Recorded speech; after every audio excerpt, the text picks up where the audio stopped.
Ya, assalamualaikum warahmatullahi wabarakatuh. Selamat siang, salam sejahtera untuk kita semua. Perkenalkan, nama saya Wahyu JR, bisa dikenal sebagai konten kreator, pegiat literasi juga. Nah, saya ingin memperkenalkan diri untuk di sebelah saya, yaitu ada namanya Abidin Ilalang, sebagai pegiat literasi dan juga penulis jurnalis juga. Nah, untuk itu kita langsung aja Kak Abidin untuk memperkenalkan diri. Yo, Kak Abidin, silakan. Oke, terima kasih. Sebelumnya ini saya masuk ke podcastnya ini dadakan ya, kayak tahu bulat. Jadi tidak ada persiapan. Ya. Saya coba memperkenalkan diri dulu mungkin. Kalau untuk nama saya Abidin ya. Cuman kalau di lapangan biasa teman-teman manggilnya Ilalang. Jadi enaknya sih sebenarnya manggil Ilalang aja sih. Oh iya. Iya, jadi kalau nama udara soalnya Putra Ilalang gitu. Gitu Bang. Siap. Oh ya, sebelum itu kita ini mengisi podcast dari Rumah Baca Daligo, juga bekerja sama dengan Rumah Inspirasi. Itu juga bekerja sama dengan Rumah Inspirasi. Nah, kita mau ngobrol-ngobrol nih Kang Ilalang mengenai literasi dan minat baca kita terhadap buku ya. Iya, gitu. Siap. Menurut Kang Abidin sendiri, sebagai penulis apa nih sekarang, novel, puisi yang lagi digarap? Kalau kemarin barusan alhamdulillah sih nyelesain novel. Oh, selesai novel kemarin ya. Iya. Apa itu judulnya tuh? Boleh Eliana. di-share? Apa? Eliana. Eliana tuh apa itu? Iya, dia novel romans, sebenarnya novel romans, cuman juga dipadu-padankan latarnya itu gerakan realisme sosial gitu. Oh gitu, berarti konfliknya realisme sosial. Konfliknya gitu ya? adalah realisme sosial, betul. Oh begitu, ya, baik. Ya, saya akan mengajukan pertanyaan nih Kang Abidin. Menurut Kang Abidin sendiri, kan menurut PISA itu minat baca kita rendah sekali ya. Tapi saya tidak setuju tuh, karena menurut risetnya diambilnya tuh dari masyarakat kita yang jarang ke perpustakaan. Tapi kalau menurut saya masyarakat kita minat bacanya itu ya datang ke kayak seperti hari ini nih, ramai sekali gitu ya, acara bazar buku gitu. Nah, ramai kan sekarang nih gitu kan. Ya menurut saya tidak minat baca kita tidak terlalu rendah-rendah amat gitu tuh. Tidak rendah amat lah gitu ya. Nggak bisa lah pencitraannya kayak gitulah gitu ya, pembelaan kita gitu. Nah, menurut Kang Abidin sendiri sebagai jurnalis sekaligus penulis seperti apa? Ya, kalau konteksnya literasi ya, kalau konteksnya literasi ini kan kalau secara umum kita bicara tentang baca tulis ya.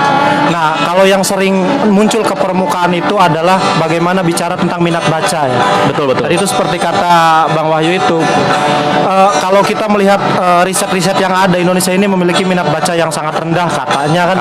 Begitu. Nah, itu diambil dari sampel orang yang datang ke perpustakaan gitu kan. Betul. Atau orang yang mungkin tiap hari dia megang buku atau tidak kan gitu. Nah, iya, betul. Akhirnya kan riset itu diambil, itu samplingnya. Tapi kalau kita mungkin melihat bagaimana kesadaran ataupun buta huruf yang kemudian itu kian hari kian memang mengikis gitu ya. Artinya sebetulnya minat baca kita pelan-pelan tumbuh sebetulnya. Betul. Karena bagaimanapun bicara minat baca ini kan bicara tentang kesadaran aksara kan.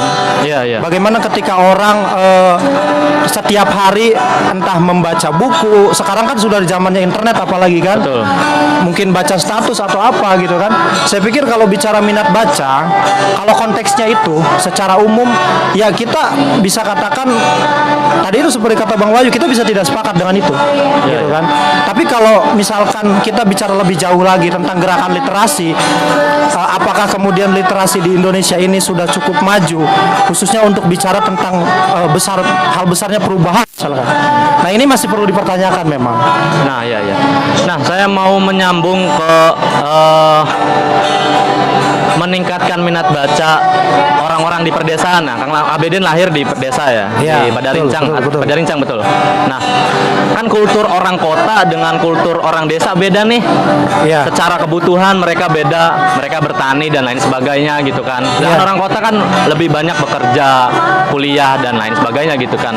Nah, menurut Kang Abidin sendiri sebagai orang yang lahir di desa gitu ya, untuk meningkatkan minat baca itu sendiri atau kesadaran aksara itu seperti apa gitu untuk di desa?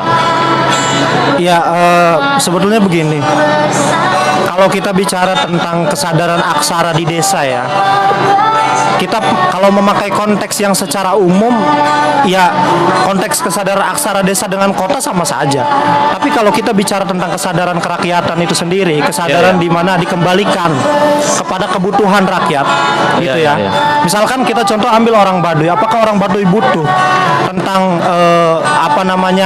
baca tulis yang kemudian referensinya diambil daripada referensi umum misalkan? Saya pikir tidak. Makanya di Baduy ada larangan untuk sekolah formal. Tapi mereka butuh aksara, mereka butuh memahami realisme sosialnya. Dengan apa? Mereka bisa membaca hal-hal yang kemudian itu menjadi kebutuhan mereka di sana. Contoh misalkan mereka butuh bertani, ya kan? Mereka akan belajar tentang konsep pertanian. Mereka belajar daripada orang tua terdahulunya, gitu loh. Nah, aksara di sana akhirnya menjadi sebuah kebutuhan fundamen yang dimana orang butuh karena memang itu langsung menyentuh ke ruang hidupnya sendiri gitu. Iya, iya. Artinya kalau kita bicara tentang literasi desa, kita harus menyesuaikan kembali, mengembalikan kembali apa yang menjadi kebutuhan masyarakat desa. Betul. Gitu. Seperti yang dilakukan misalkan oleh Butet Manurung. Butet Manurung sudah membidani nama sekolah, yaitu namanya Sekolah Rimba. Sudah hampir belasan tahun dia menggeluti di bidang itu. Dia masuk ke pelosok-pelosok desa, dia masuk ke pelosok-pelosok pedalaman. Nah, Butet Manurung pernah menceritakan ketika dia masuk ke satu wilayah yang dimana misalkan di sana masyarakat adatnya itu suka berdagang. Nah, yang dikasih pengetahuan pertama oleh Butet Manurung adalah menghitung, karena kekhawatirannya mereka nantinya tertipu oleh ketika akad konsumen. jual beli Betul, kan gitu. betul. Nah, begitupun ketika misalkan mereka dekat dengan persoalan perampasan lahan di sana. Yang diajarkan pertama kali adalah bagaimana kemudian masyarakat di sana mempertahankan ruang hidupnya, gitu loh. Iya. Nah, itulah kemudian kalau kita bicara tentang literasi desa atau literasi adat atau literasi sosial masyarakat yang ada di kultur pedesaan, kita perlu mengembalikan kepada ruang hidupnya. Jadi kita tidak boleh mendikte. Misalkan ya yang memang saya kritik biasanya teman-teman yang datang dari kota, mereka punya gerakan literasi, tapi mereka tidak tahu konteks literasi yang mereka bawa ke desa. Iya. Gitu loh. Jadi kalau kita bicara literasi desa, sederhananya apa yang dibutuhkan oleh desa. Iya, berarti kita harus membawa gerakan literasi yang sesuai dengan kultur mereka. Dengan kultur mereka, terus gerak hidup mereka apa, kebutuhan mereka apa. Betul. Karena gini juga ya, realitas sosial kita antara orang-orang di perdesaan yang muda-muda melihat standar kesuksesan itu dia ingin menjadi buruh pabrik, tidak ingin menjadi petani meneruskan lahan bapaknya atau apa yang pada akhirnya lahan bapaknya itu dijual gitu kan. Iya. Pada akhirnya dan lahan di desa itu pada akhirnya tidak ada gitu ya. Nah, Betul. menurut Kang Abidin sendiri, apakah tepat ya standar ukuran suksesan itu yang anak-anak muda sekarang yang di perdesaan, standar suksesannya harus ke pabrik, tidak meneruskan lahan bapaknya. Menurut Kang Abidin sendiri bagaimana?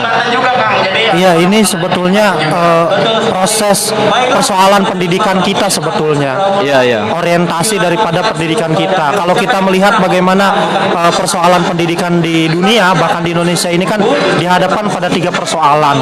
Salah satu persoalannya adalah liberalisasi. Liberalisasi itu orientasi pendidikan itu selalu dihadapkan pada orientasi pasar. Nah, ini yang memang menjadi latar belakang kenapa kemudian kesuksesan itu selalu diwacanakan bahwa ketika mereka menjadi seorang buruh. Iya, iya, iya. Karena liberalisasi pendidikan menuntut bahwa para jebolan atau para mereka yang lahir lulus itu dihadapkan pada kebutuhan pasar. Nah, kalau kebutuhan pasarnya adalah buruh murah, maka itulah yang kemudian diwacanakan. Ini kritik sebetulnya, ini kritik bagi pemerintahan kita. Bagaimana kemudian literasi ini seharusnya mampu menjawab bagaimana kebutuhan masyarakat itu sendiri. Kalau di desa misalkan masyarakat hari ini bisa hidup dengan bertani, ya kan? Harusnya itu yang memang menjadi kajian utama bagi masyarakat pedesaan yang sekolah, kan gitu. Kalau kita ke desa sendiri sekarang, misalkan sekarang memang betul orang sudah tidak bangga menjadi petani, betul, ya kan? betul. Orang terkesan kalau petani itu tua, kotor dan tidak layak. Bahkan kalau dikatakan pekerjaan, bahkan mereka tidak menganggap itu pekerjaan malah, ya. Yang disebut pekerjaan itu ya mereka ketika ke kota, gitu. Tapi memang persoalan lainnya adalah ketika ada orang-orang yang memang bersemangat untuk bertani, mereka mau bertani. Ternyata di desa sekarang lahan sudah sangat sempit. Ya, betul. Karena kan tidak punya kompetensi tentang bertani karena sudah sekarang ya. Yang pada akhirnya kan tanah itu akhirnya dijual untuk dibangun pabrik gitu. Yang pada akhirnya merusak kultur desa juga. Betul. Jadi ketahanan pangan kita rusak pada akhirnya, kita terus mengandalkan beras import kayak gitu kan. Betul. Nah, kalau kita melihat ya, kemarin saya berkunjung dengan teman-teman Rumah Dunia dan Duta Baca Indonesia Mas Golagung itu berkunjung ke Warung Banten. Di sana ada yang menarik gitu. Ada meningkatkan minat baca dengan membangun taman baca. Terus di samping itu juga kulturnya masih kuat, termasuk kulturnya yang padi ya, hasil panen itu tidak boleh diperjualbelikan karena untuk ketahanan pangan masyarakat gitu. Nah, itu bisa disimpan sampai puluhan tahun gitu. Nah, itu juga sih yang seharusnya ya menjadi PR kita gitu ya. Bagaimana caranya kita bisa kayak dulu swasembada pangan lagi gitu kan. Lagi menikmati juga nih, acara festival Hari Buku Nasional nih. Sekarang ya bisa kita lihat Kang Abidin. Sekarang ada Mas Golagong sebagai penulis Balada Si Roy yang bukunya juga difilmkan, dan ini juga ada Ayah Pidi Baik sebagai penulis Dilan ya. Nah, kita bisa menikmati ini nih. Nah, kita bisa melihat juga nih, kalau menurut saya ya tadi itu ya, kita menyambung obrolan yang tadi ya. Kalau riset yang diteliti oleh PISA itu tentang minat baca kita yang rendah, menurut saya agak tidak setuju karena memang lagi-lagi ya kita itu lebih sering menikmati baca buku tuh di kegiatan acara festival buku atau minjem buku. Kalau ukurannya standarnya adalah berkunjung ke kampus ya agak tidak setuju juga gitu. Nah, Kang Abidin, novel sudah nulis berapa buku tuh? Kalau novel baru satu sih kalau novel ya. Tapi kalau puisi 2, sama satunya karangan bebas aja. Oh gitu.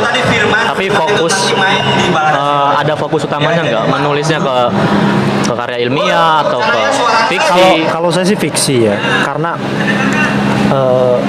saya seperti yang dikatakan Seno itu, kalau ketika jurnalisme dibungkam maka sastra harus bicara. Oh iya. Jadi sebetulnya kalau kita bicara tentang konteks yang fiksi gitu ya, itu lebih karena setiap apa yang kita lakukan setiap hari itu mampu dengan luas bisa kita tuliskan. Beda dengan ketika kita menulis buku-buku karya ilmiah yang memang di satu sisi sekarang memang itu menjadi satu hal yang fundamental lah, itu untuk teori segala macam gitu. Tapi bagi kita yang memang suka dengan petualangan gitu ya, suka dengan hal-hal yang ya udahlah tulis aja gitu. Makanya itulah yang menjadi latar kenapa saya lebih terkesan senang nulis fiksi. Kameranya nyorot ke sebelah kanan. Enak sambil ngopi juga masalah. Iya, emang ini. Sambil nikmatin ini juga nih. Saya mau menyerahkan MC kepada orang yang heboh, namanya Hilal Ahmad sini. Hei. Jadi harus ada regenerasi. Kang Hilal. Bidin, Ya, sekarang ini bisa ceritain nggak Membaca kasih hadiah. novel yang Yuk, yang mau baca ceritain sedikit novel yang Kang Abidin tulis itu yang ada konflik sosialnya gitu. Sebanyak 50.000. 50.000. Ya. Belanja apa nih? Belanja buku di situ. Jadi kalau untuk novel yang terakhir itu, Sediain uang 50.000 kalau ya. bicara konflik sebetulnya itu konfliknya lebih kepada konflik agraria ya. Konflik agraria. Tentang Namanya siapa? perampasan ruang hidup, Kartika Sari. Ya. khususnya perampasan sumber mata air. Dalam konteks problem sosialnya memang di sana ada satu kelompok masyarakat yang memang sedang berjuang untuk mempertahankan ruang hidupnya, untuk mempertahankan sumber mata air mereka yang tidak mau diprivatisasi gitu oleh perusahaan. Nah, itu yang kemudian menjadi konflik utama dalam novel tersebut. Nah, itu persoalan ekonomi politiknya. Nah, persoalan kebudayaan dalam novel itu juga adalah persoalan umum sebetulnya, yaitu persoalan feodalis atau persoalan kasta lah. Jadi ada dua orang yang memang saling mencintai yang dipertemukan dalam sebuah gerakan Aku tidak ingin mendengar ketika mereka melakukan aksi di masyarakat. menyakitkan. Yang satu seorang pemuda ini adalah mereka warga lokal. Pemudanya adalah warga lokal. Nah, perempuannya ini adalah seorang tokoh gerakan perempuan. Dia juga seorang akademisi. Dan juga dia adalah orang yang memang lahir dari rahim bangsawan. Mereka tidak bisa tidak dipersatukan. Itu karena tadi itu persoalan ekonomi yang berbeda, persoalan kasta yang berbeda gitu kan. Nah, artinya sebetulnya novel itu coba untuk menceritakan hal-hal yang sebetulnya sudah sangat jadul lah. Sebenarnya sudah sangat jadul. Bicara tentang kasta itu sudah jadul, romans juga sudah jadul, hal-hal begitu. Cuman yang ingin saya tekankan adalah bagaimana seorang perempuan Ajar itu mengantarkan mereka juga mampu mengorganisir dan menggerakkan masyarakat. karena berperang di Memberikan edukasi juga kepada, biasanya kan pacarnya laki-laki lah, Iya. yang ngasih edukasi ke perempuan. Betul. Ini mah dibalik. Tapi perempuannya yang mengedukasi, 2000 membangun pemetaan, menggerakkan masyarakat, bahkan dia mimpin gerakan gitu. Dan dia rela melawan oligarkis yang dibangun ayahnya gitu. Jadi kepemilikan perusahaan itu sudah punya ayahnya. Ya singkatnya gitulah. Singkatnya gitu. Persoalan ekonomi, politik dan kebudayaan. Mereka bertemu di sana, mereka coba untuk keluar dari zona yang mainstream. Gitu sebetulnya, Bang. Sangat menarik juga ya. Karena yang sering terjadi ya tadi yang Kak Bidin bilang itu, yang lebih mendominasi rata-rata kan cowok ya. Iya. Kalau yang Kang Abidin tulis itu yang mendominasi perempuannya yang Yang mengedukasi, dimunculkan adalah laki perempuan. Sosok tentang gerakannya seperti itu ya. Itu bukunya masih ready atau Masih ready? Oh, Alhamdulillah belum di launching kan. oh belum di launching juga. Kayaknya nggak mau di launching lah udah. Nah kalau untuk ini untuk pemesanan kira-kira melalui siapa gitu? Bisa melalui saya. Oh gitu. Bisa melalui saya, kontak personnya bisa di bawah ini. Oh, gitu. Atau juga ada di Shopee sama Tokopedia ada. Oh ada itu. Boleh. Tulis aja Eliana gitu. Eliana, ya boleh. Kalau teman-teman ada yang minat gitu ya, bisa cari di Shopee atau Tokopedia. Belum launching tapi ya, belum ya? Belum tapi sudah dijual. Oh sudah dijual. Nah kalau bisa cari judul novelnya Eliana. Ya. Eliana L-nya 2, kalau L-nya 1 dia yang keluar novelnya novelnya Terelie kalau L-nya 1. Oh. Ya, L-nya 2. Berarti L-nya 2 ya. Jadi menceritakan tadi konflik agraria yang memang ada romansnya juga menarik nih. Terus yang lebih mendominasi memang yang memberikan edukasi lain sebagainya tentang gerakan pemetaan itu lebih condong kepada perempuannya gitu ya. Itu sangat menarik. Kira-kira itu mungkin Kang Midin. Closing statement lah, Kang Midin lah. Membaca karena dengan membaca kita melawan. Oh gitu, membaca itu sendiri. Iya. Oke. Sip. Kopi. Ini enggak ketika Ya beli sponsor. dia terus terbit ini